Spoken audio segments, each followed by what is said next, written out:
छोटकी ले ते कपड़ा पसार दे, हम बर्तन धो देता नहीं। ढेर पालिश पारे के कोनो जरूरत नहीं के।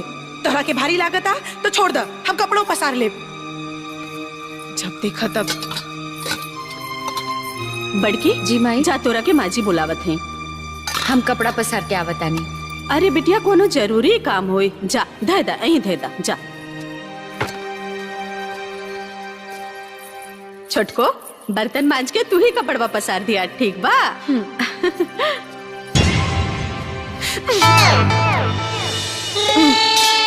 दिमाग खराब हो गया बा।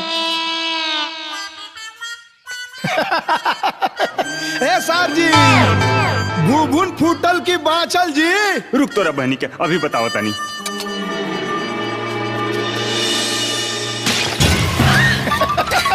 ला मटका फूट गई। अरे बाप रे, सब गड़बड़ हो गई। अभी हम करेंगे पड़ी। जाना तारे दुल्हन होई गहनवा नु जब हमार बियाह होइल रहे तो हमार सास हमरा के मुंह देखाई में देले रही। आ जब हमार बड़का नोतिया भइल, अरे उतहर मारा दा, तबे से हम सोच लेले रहनी कि हमार बड़की नतिन पतो आई नु तो ओकरा के हम मुंह देखाई में दे। आ देख ल, आज हमार भगवान सब मुराद पूरा कर दहले। ले ला ना ते कंजूस दादी के करे से कुछ लिख लेला ना। अरे जाना, तू ही जानता रो। हाँ, सब संपत्ति हमरे बागो ना तो मारे बे बकुली से बस।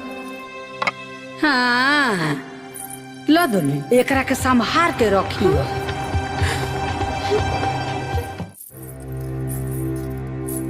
भाभी खाना खा ली? हमरा भूख नहीं खे। भाभी का भेल, कब खाइबू तू? 2 बज गए, ली खा ली। 2 बजे चाहे 5 बजे, हम कह देनी ना अभी भूख नहीं खे। रहुआ खाना लेके जाई, हम ना खाई।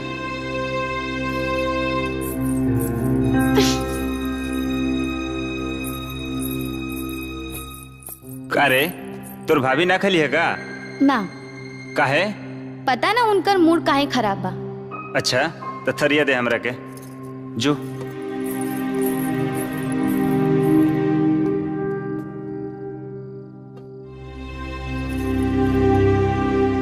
काहे बैठल बाड़ू उदास? आवा ना बहिया में हमरे पास। केहू तरकीब त बतावे मनावे के, जिंदगी गिरवी रख देम हम, तू कीमत त बतावा मुस्कुरावे के। बहन गईली तो भाई आ गईलन। एक बार बोल देनी ना कि ना खाए तो ना खाए। तो ठीक बा, पत्नी ना खई है तो पतियो ना खई है।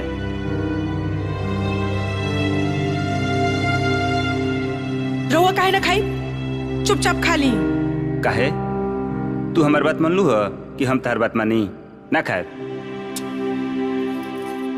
खा ली ना बाबा। ना खाए? खाएब तो संग ही खाएब, ना तो ना खाएब। अच्छा ठीक बा।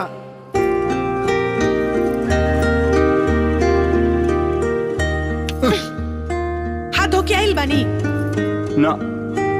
जाई पहले हाथ धो के आई। का यार, कैसन मेहरारू मिलल बिया।